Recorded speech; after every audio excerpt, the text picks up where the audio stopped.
Imagine, just for a second, that you are sitting behind the wheel of a brand new electric vehicle. Oh, yeah, the instant torque on those is amazing. Right, exactly. You're on this open stretch of highway, and you press the accelerator, and you feel that silent, completely smooth speed. Or, if you're not driving, just look at the smartphone you're probably holding in your hand right now. Or the laptop sitting on your desk. Yeah, exactly.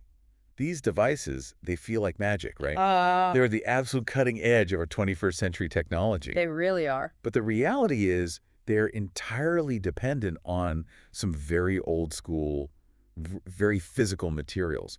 I mean, we're talking about literal tons of earth being moved here. Oh, massive amounts. We're talking about huge quantities of lithium for those high-capacity batteries. We're talking about copper, just miles and miles of it for the wiring harnesses alone. Right, the physical building blocks of the digital age. And here's a fact that absolutely floored me when I started looking into the sources for our deep dive today. A massive percentage of those minerals, those physical building blocks of our entire modern future, they are pulled right out of federal public lands in the American West. And that's a really crucial starting point. Right, because that land technically belongs to the American public. It Yeah. belongs to you and it belongs to me. Yeah, when we talk about federal public lands, we aren't talking about, private corporate property that some mining conglomerate just bought on the open market. No, not at all. We're talking about the public domain. This is land managed by agencies like the Bureau of Land Management or the Forest Service. And it's held in trust by the federal government on behalf of the American taxpayer. Yes. Exactly. So keeping that concept of public ownership in mind, I want to pose a question to you, the listener, because it's basically the entire reason we are doing this deep dive today. It's the big question. When a massive multinational mining company pulls millions or even billions of dollars worth of copper or gold or lithium out of your public land, how much do you think they pay the U.S. taxpayer for the right to extract those minerals? I mean, you'd assume it's a standard corporate cut, right? Yeah, exactly. If you were guessing, maybe they pay a 10% royalty on what they dig up, or maybe a 5% cut, you're going to be shocked. Deeply shocked. Because the answer is exactly $0. Zero. Not a single cent in federal production royalties. I mean, they can pull $1 billion of copper out of the ground, and they owe the public 0% of that value. It sounds almost like a clerical error when you hear it out loud, doesn't it? It really does. Like someone just forgot to carry one in the tax code or something. Right, but it's not a mistake. To understand why a zero royalty giveaway is the undisputed law of the land in the 21st century, we have to engage in a bit of time travel. Okay, let's do it. Where are we going? Well, we have to travel back not just to a recent political administration, but all the way back to 1872. Wow, 1872. Yeah, we are going back to the era when Ulysses S. Grant was the president of the United States. And this is where the story just gets wild to me. Yeah. Because we are essentially dealing with a legislative ghost story. That's a great way to put it. We have this 150-year-old law, right? A law written for a world of pickaxes and mule trains. And somehow it is still governing the lithium and copper extraction for our modern electric vehicles today. It's hard to wrap your head around. So the mission for this deep dive is I really want to figure out how this 19th century homesteading statute has survived into the modern era, especially despite repeated agonizing attempts to kill it or reform it over the last few decades. It's a fascinating legislative history. But before we get into why reform keeps failing, we really have to understand the chaotic world this law was actually designed to fix in the first place, right? Absolutely. So if we jump back to the mid-19th century, what exactly was the federal government dealing with out west? Well, you really have to set the scene of the American West in the immediate aftermath of the 1849 California gold rush. Okay, so total chaos. Complete chaos. You have to imagine a landscape that was entirely unpoliced by any formal federal authority. I mean, you had hundreds of thousands of prospectors rushing into the West. Just flooding the zone looking to get rich. Right, and they were discovering vast, almost unbelievable amounts of mineral wealth in places like California and Nevada and Colorado. But there were no rules, right? Exactly. There was absolutely no federal legal framework to deal with them. There were no sheriffs. There were no federal land offices handing out mining permits. So it was literally the Wild West. How did they not just end up killing each other over every single gold nugget they found? Well, I mean, sometimes they did. Right, fair point. But mostly, the miners essentially governed themselves out of sheer necessity. They created these informal, localized mining districts. Oh, like pop-up governments. Yeah, exactly. They would hold town hall meetings in these pop-up camps and establish their own local customs and rules. And what was the main rule they came up with? The most fundamental rule they created, which became the bedrock of Western mining culture, was first in time, first in right. First in time, first in right. What does that actually mean on the ground? It meant if you hiked up a mountain, found a promising spot in a creek bed, and physically staked your claim, literally pounding wooden stakes into the dirt, the local mining camp recognized that spot as yours. Just based on calling dibs, basically? Pretty much. As long as you actively worked to claim, nobody else could touch it. And where was the federal government in Washington, D.C. during all this? Because at this point, they're still reeling from the Civil War. Exactly. They've got this massive territory, but they aren't exactly in a position to send an army out to police a bunch of rugged prospectors. So what was their strategy? Well, the federal government in the post-Civil War era was in a very unique economic position. It was incredibly land-rich because it held the underlying title to these vast, uncharted territories across the West. But they were broke. Very broke. They were incredibly cash poor and buried in Civil War debt. But more importantly, the strategic goal of the government was to populate, survey, and economically develop those Western territories. Right. They didn't want the land just sitting there empty. No, they were terrified of these lands remaining empty or falling under foreign influence. They wanted people out there. They wanted towns built. And they wanted that mineral wealth pulled from the earth to fuel the industrialization of the reunified nation. Exactly. That was the primary driver. Let me make sure I'm wrapping my head around this. The government sees all these rogue miners out there, basically squatting on federal land and pulling millions in gold out of the hills. Yeah. And instead of sending in the cavalry to kick them off or, demanding a tax, the government basically says, you know what? You guys are doing exactly what we want. That's essentially what happened, yeah. They just said, let's take your informal vigilante rules and make them the actual law of the land. That is precisely the mechanism of what happened. The federal law was lagging decades behind the facts on the ground. So they just played catch up. Right. There were a couple of earlier, smaller legislative attempts in 1866 and 1870, but finally, on May 10th, 1872, Congress passed and President Ulysses S. Grant signed the General Mining Act. The 1872 mining law. Yes. It consolidated the whole chaotic system. It took that informal miner custom of first in time, first in right, and officially ratified it into federal law. Okay, I really want to pause and isolate this core legal concept for a second. Yeah. Because it is staggering when you try to apply it to today's world. It really is. It's essentially like, imagine walking into a massive, sprawling public park in the middle of a city, kicking around in the dirt, and finding a buried treasure chest full of gold. Okay, I'm picturing it. You yell dibs, and the government just looks at you and says, cool, it's yours. Yeah. Thanks for digging it up. And by the way, you don't owe us a cut. It's a striking analogy, but legally, that is functionally how the 1872 Act operates. You just get to keep the treasure because you applied the physical labor to find it on public land. Yes, if you find the mineral and you extract it, you own it entirely. Without paying a dime for the mineral itself. Right. And this is where we have to strip away our modern biases and really understand the historical mindset of the 1870s. Because it wasn't a mistake, right?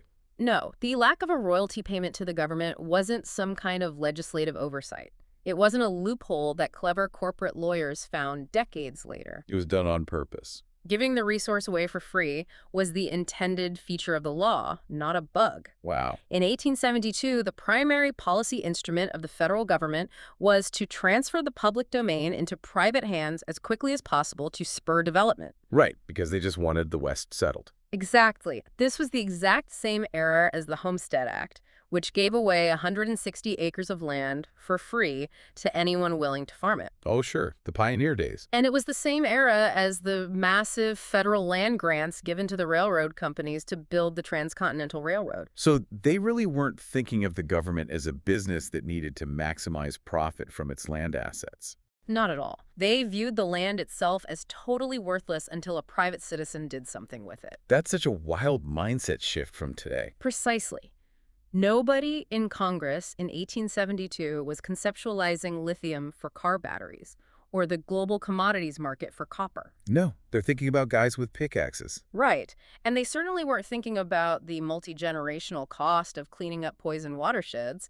They viewed the rugged Western landscape in its raw, undeveloped state as yielding zero value to the nation. So the value only existed once the labor was applied. The value only materialized when a citizen risked their life and applied their back-breaking labor to extract the minerals.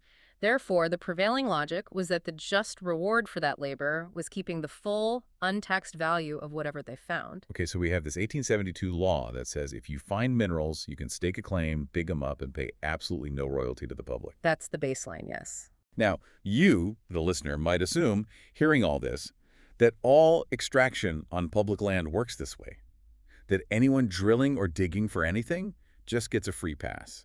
Which is a logical assumption. But when I was digging into the history of this in the sources, I hit a massive fork in the road. There's a very deliberate distinction in mining law, a line drawn in the sand in the year 1920. Yes, the 1920 fork in the road. This is a distinction that explains so much of the modern controversy. Right, yet it's something most people outside of the mining industry have never even heard of. Exactly. We are talking about the legal difference between what the government classifies as locatable minerals and leasable minerals. This is fascinating to me. Let's define those two buckets because the disparity between them is just wild. Let's start with the first bucket, locatable minerals. Okay, locatable. These are the minerals that are still governed by that 1872 law we just talked about. We generally call them hard rock mineral. Hard rock, okay, like what? This category includes gold, silver, copper, lead, zinc, uranium, and, crucially for today's green energy economy, lithium. So the stuff going into our phones and cars. Exactly. To acquire these, you literally locate a claim on the land. And as we established, if you locate a valid claim and extract these hard rock minerals, you keep 100% of their gross value. And you pay a 0% federal production royalty. 0%. Okay, so that's the locatable 1872 bucket, total free-for-all, legally speaking. Mhm. What about the other bucket? Where did that come from? The other bucket was created by the Mineral Leasing Act of 1920. 1920, okay. You have to look at what changed between 1872 and 1920. By 1920, the Industrial Revolution was in full swing, World War I had just ended, and the global economy had fundamentally shifted. Right, things were way more mechanized. Exactly. The government realized that certain resources were no longer just wealth-building tools for individual prospectors. Right. They were the literal fuel of empires. Oh, wow.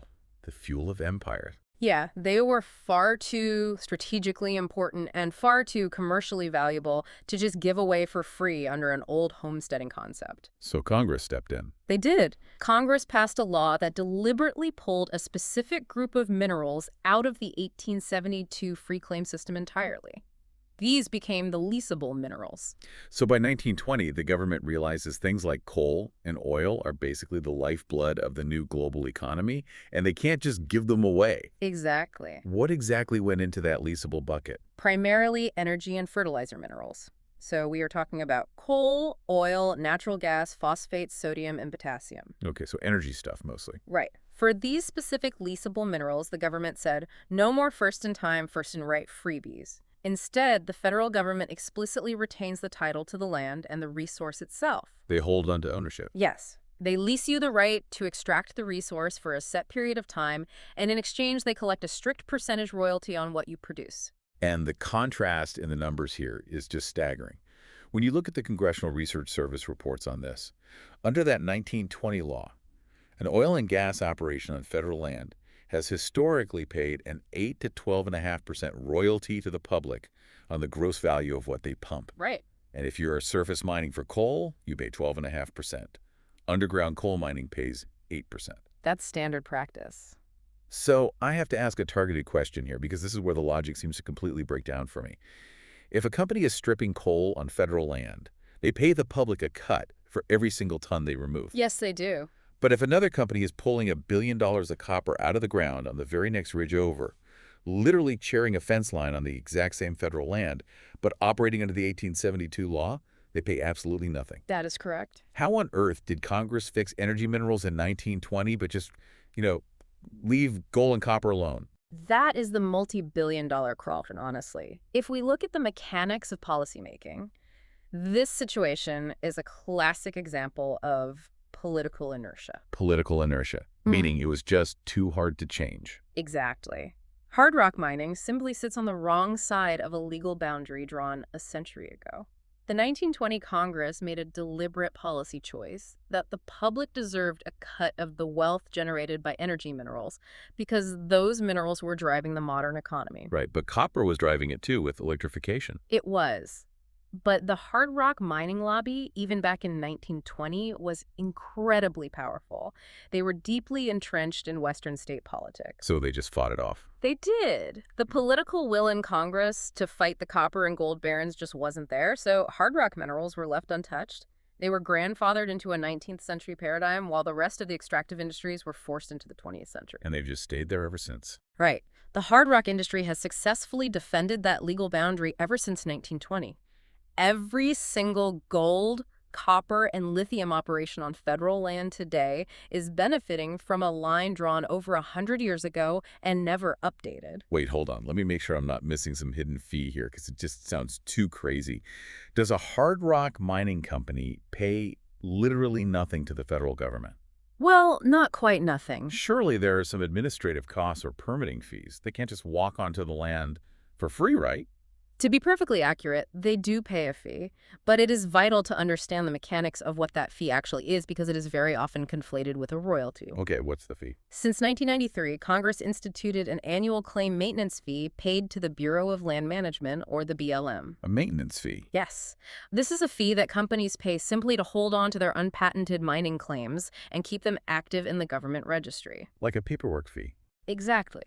The law requires the BLM to adjust this fee every 5 years to keep pace with inflation. In fact, there was a specific adjustment very recently.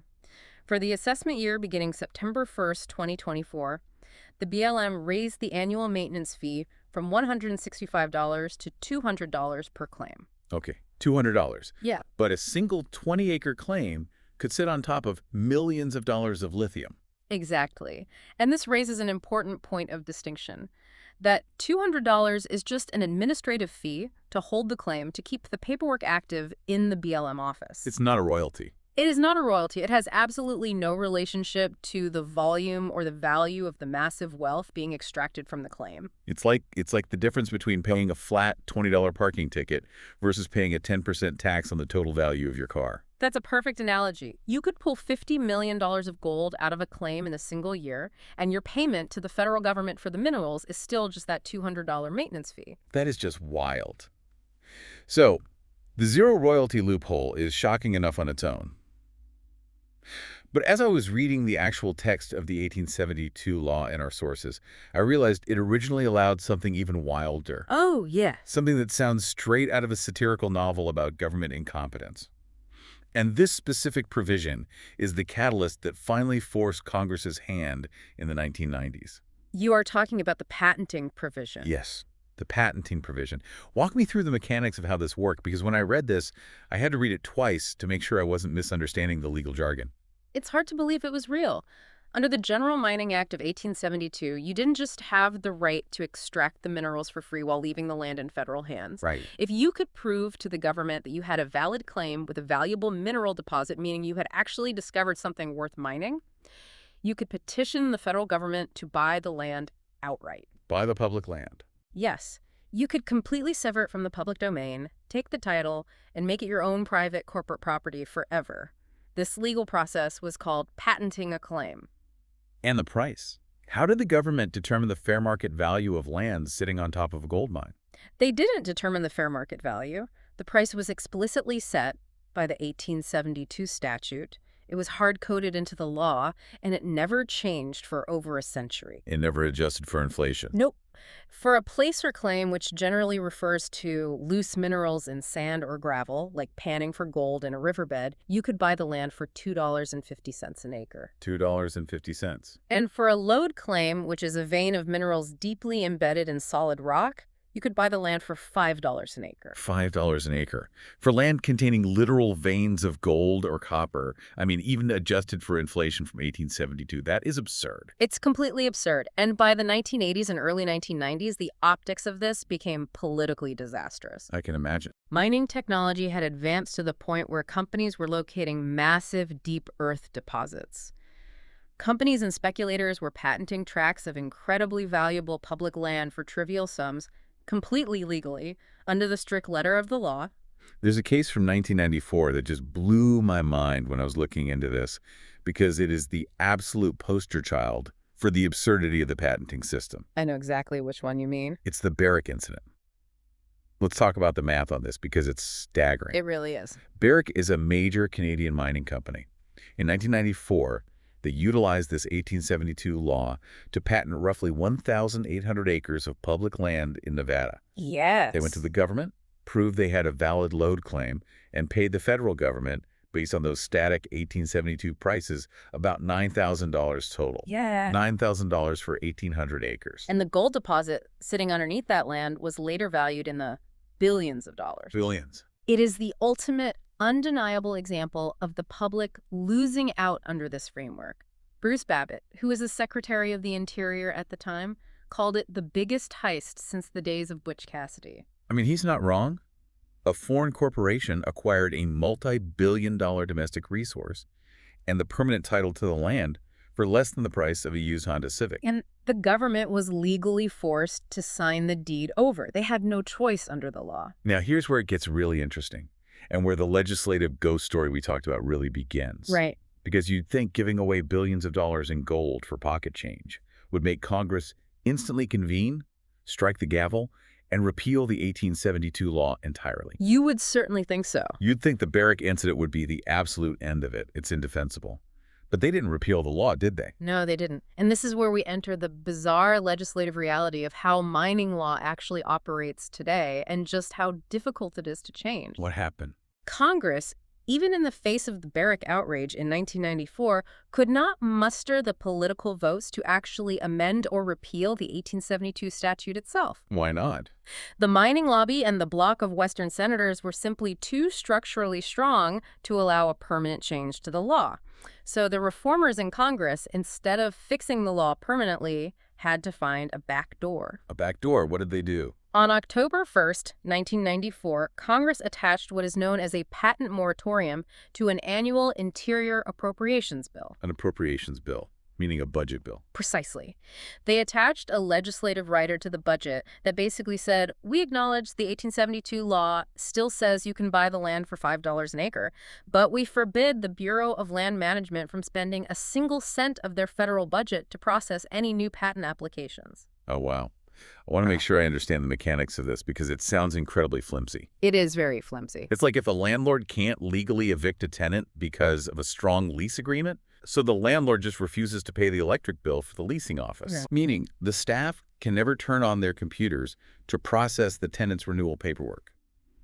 It's like a backdoor eviction. They didn't change the rule that says you can buy it for $5.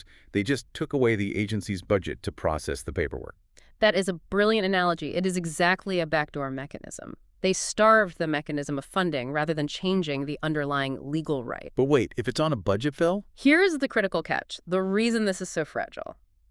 Because this moratorium lives in a budget rider and not in a permanent statutory amendment to the 1872 law, Congress must actively renew it every single year when they pass the federal budget. Wait, so every year since 1994, Congress has had to remember to put this specific sticky note on the budget. Yes. If they forget, the $5 an acre rule just comes right back. Exactly. For more than 30 years, through government shutdowns and budget crises, they have continuously renewed it. Consequently, no new patents have been issued since 1994. Well, that's good at least. But the underlying legal right to buy public land at 1872 prices is merely frozen in carbonite. It still technically exists in the text of the statute, just waiting for a single year where Congress forgets to renew the rider or where a political negotiation in a tight budget year strips it out. It is an incredibly fragile Band-Aid over a massive legislative flaw. That's exactly what it is. Okay, so the title to the land itself is temporarily safe from being bought for $5 an acre, as long as Congress remembers to renew the sticky note. Right. But while the title might remain with the public, the impact of what happens on that land while the mining is taking place remains a massive burden. We need to talk about the physical externality of all this. The environmental costs. The waste, the public cost, and how the courts are finally starting to deal with this. This is where the environmental and financial reality of the 1872 law comes crashing into the present day. Because when we talk about modern hard rock mining, we are not talking about a guy with a pickaxe and a panning tray in a river. Not anymore, no. We are talking about an incredibly invasive industrial process. To get to the copper or the lithium today, you are often digging open pits that are miles wide. Just massive craters. You are moving literal mountains of earth to extract microscopic percentages of valuable ore. A whole ton of rock might yield just a few ounces of actual copper. And what happens to the rest of the rock? Well, historically, because the 1872 law demanded no royalties and had virtually zero environmental oversight for its first century of existence, the culture of the industry was one of extract, profit, and abandon. I was reading about the scale of this, and the chemistry of what is left behind is honestly terrifying. What exactly happens when a mine is played out or a company goes bankrupt and just walks away? We are left with tens of thousands of abandoned hard rock mines scattered all across the American West. And these aren't just empty, harmless holes in the ground. Right, they're toxic. Extremely. Many of these sites contain immense piles of waste rock and tailings. When you expose that deep underground rock to oxygen and rainwater, it triggers a chemical reaction. What kind of reaction? The iron sulfides in the rock react to create sulfuric acid. This is known as acid mine drainage. Acid mine drainage. Yes. That acid then leaches heavy metals like arsenic, lead, and mercury out of the surrounding rock, and that toxic soup flows directly into the local watersheds, poisoning streams and groundwater. And the remediation costs for this, I mean, just the money it takes to cap these sites, build water treatment plants in perpetuity, and stop them from poisoning the local environment. Those costs are estimated by the Government Accountability Office to be in the tens of billions of dollars. Tens of billions, yes. And because these companies paid zero royalties while they were operating, there is no dedicated federal trust fund built up from their profits to pay for this cleanup like there is for coal mining. No, there isn't. So who pays the bill when the company is long gone? The taxpayer pays. If we look at the overarching theme of how this law functions, it is the ultimate example of economic imbalance. The gains are strictly privatized for the mining corporations, while the massive environmental and financial losses are socialized. They're dumped right onto the lap of the public. Exactly. So the public is paying for the cleanup while getting no royalty on the front end. It's just a double whammy. It really is. But as I was reading through recent legal battles, it looks like modern courts are starting to look at this old law and realize it can't just be a blank check for environmental destruction. I want to dive into the mechanics of the 2022 Rosemont case. Oh, the Rosemont case, that's a big one. This went all the way to the Ninth Circuit Court of Appeals, and it really exposes how companies try to stretch the 1872 law. It's a fascinating legal pivot point. This involved a Canadian company called Hudbay Minerals, which proposed a massive open-pit copper mine in the Santa Rita Mountains of Arizona, known as the Rosemont Mine. Okay, an open-pit copper mine. Now, to understand the legal fight here, you have to understand the physics of the sheer volume of waste generated by a modern copper mine. As we mentioned, the rock that doesn't have enough copper in it to process the waste rock and the toxic tailings, it has to go somewhere. All right, you can't just make a mountain disappear. You dig a mile-wide hole, you take the tiny amount of copper out, and you have a mountain of useless, potentially toxic rock left over. You have to physically put it down somewhere. Exactly. And Hudbay Minerals wanted to dump hundreds of millions of tons of this waste rock onto thousands of acres of adjacent federal public lands. So you dump it next door. Right. To secure the right to do this, they staked unpatented mining claims on those adjacent lands under the 1872 law. Wait, they staked claims on the land where they just wanted to put the trash? Yes. But remember the core requirement of the 1872 law. It grants you rights if and only if you discover a valuable mineral deposit. Hudbay openly admitted there were no valuable minerals under the land where they wanted to dump the waste. They knew the land was barren. They're just using the mechanism of staking unpatented claims as a convenient legal fiction to secure a massive public dumping ground. I see. They were trying to use a law explicitly meant for mineral extraction as a loophole for free industrial waste disposal. Precisely. They were claiming the land under the guise of mining, just to use it as a landfill. That's exactly right. And for a long time, the federal land management agencies had kind of looked the other way on this practice, assuming the 1872 law gave miners broad rights to use adjacent land for operations. But someone sued. Environmental groups sued, yes. And in 2022, the Ninth Circuit Court ruled definitively against the mining company. What did the court say? The court looked at the strict text of the 1872 law and essentially said, no, The law requires a valuable discovery. You cannot use unpatented claims, where you have proven absolutely no valuable minerals exist, simply as a right to permanently dump your industrial mining waste on federal public land. So they finally put their foot down. It was a significant moment of the judiciary reining in an incredibly aggressive, expansive interpretation of a very old law. It proved that the 1872 law doesn't just grant unlimited, unquestioned dominion over the public domain. Okay, so we've laid out a pretty damning case so far against the status quo. We have a zero royalty giveaway, a crazy $5 an acre loophole that requires a yearly budget band-aid to keep closed, billions in unfunded public cleanup costs from acid mine drainage, and companies trying to stretch the law to use public land as a private landfill. That's a lot, yeah. Hearing all this, reforming the law seems incredibly obvious to a casual observer. So we have to ask the hard question. Why does the mining industry fight reform so fiercely? It's a fair question. And in the spirit of a true deep dive, what valid points are they making? Let's present their counter-argument impartially.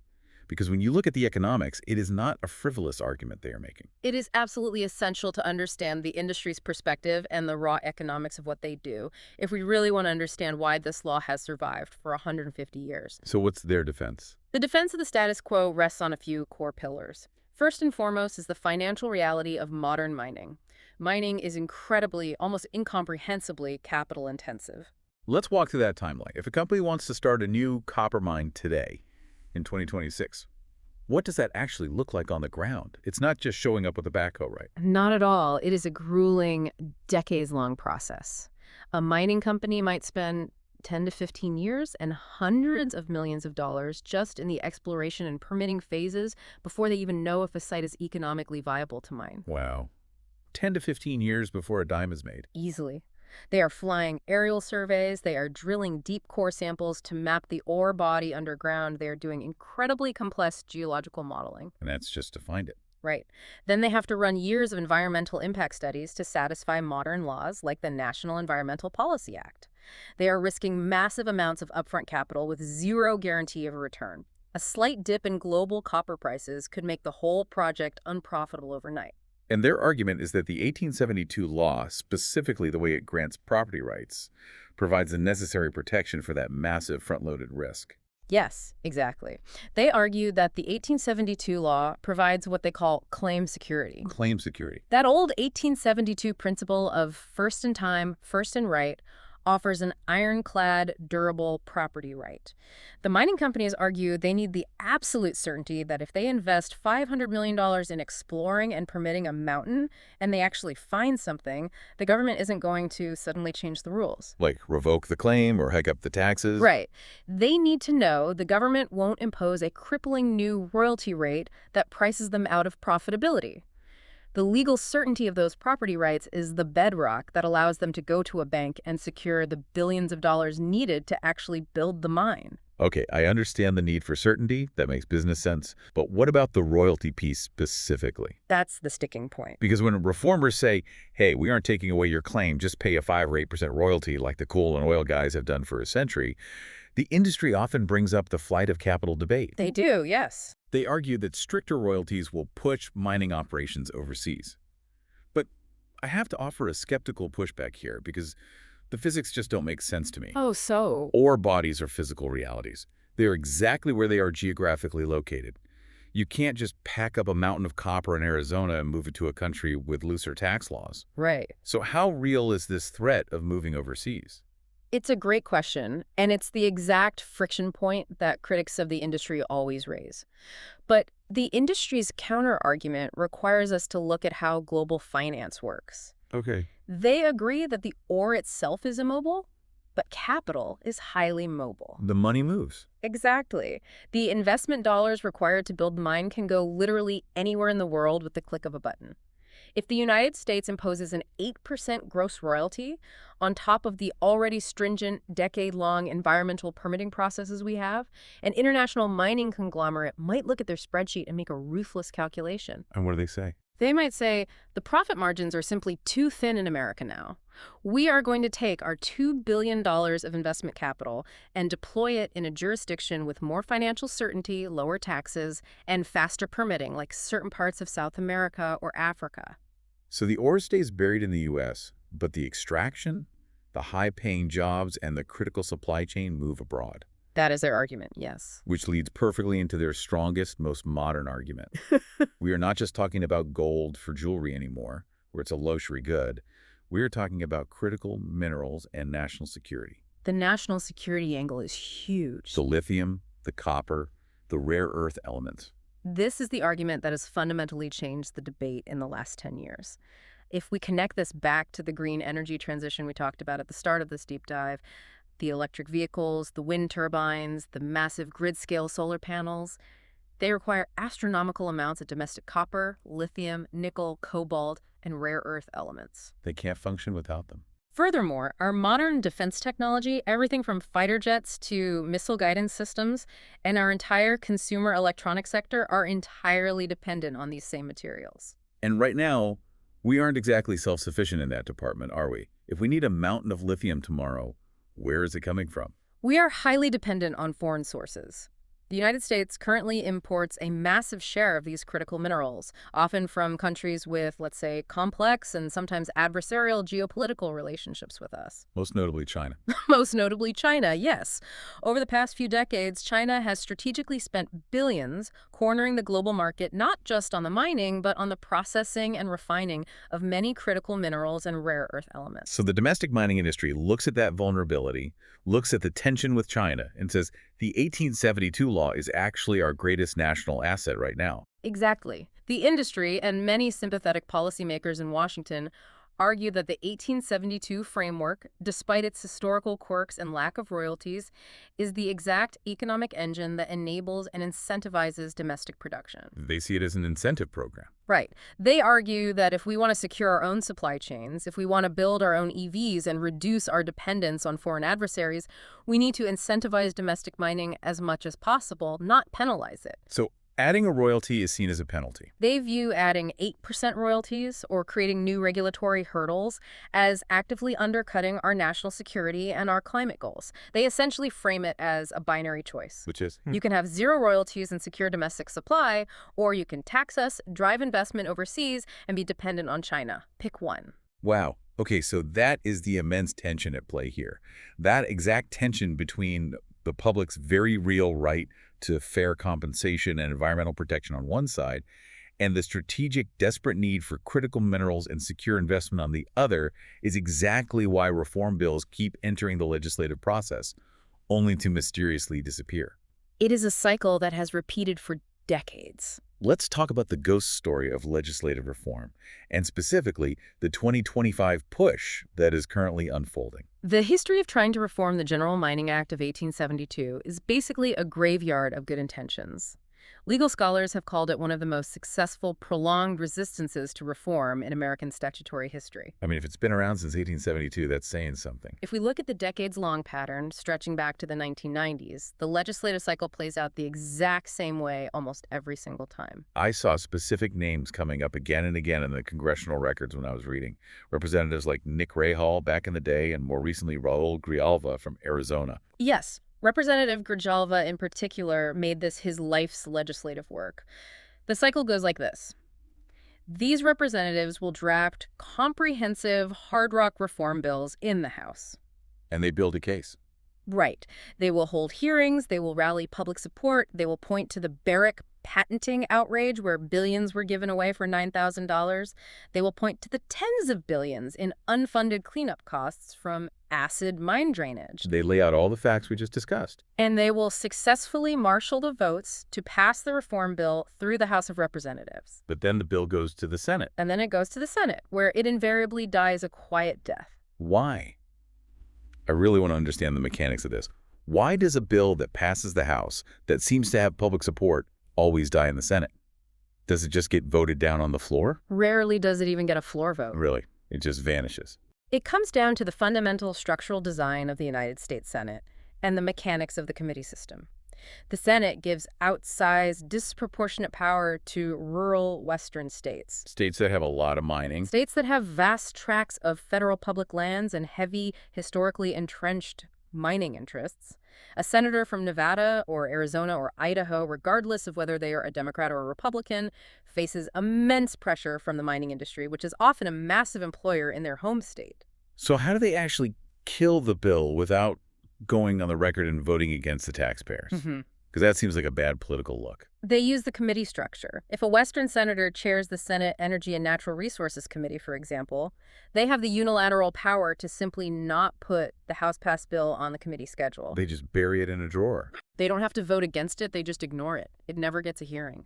Furthermore, when you combine the structural reality of the filibuster on the Senate floor, which requires a supermajority of 60 votes to pass most legislation, with a highly coordinated and well-funded industry lobbying effort targeting just a handful of Western senators, you create an impenetrable legislative wall. It's just structurally impossible. The Western senators quietly block it in committee, the bill stalls, the 2-year congressional session ends, the bill expires, and the 1872 law survives untouched for another year. It's death by 1,000 procedural cuts. But hope springs eternal in Washington, right? Yeah. Let's introduce the latest attempt to break this cycle. There is a very specific current effort detailed in the legislative records from our sources. The 2025 effort, yeah. It's called the Mining Waste, Fraud, and Abuse Prevention Act of 2025. Yes. This is the current incarnation of the reform ghost story.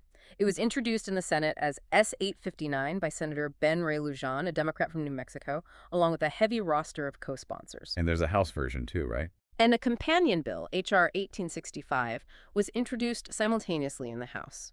Let's break down the mechanics of this 2025 bill. What exactly are they proposing to change?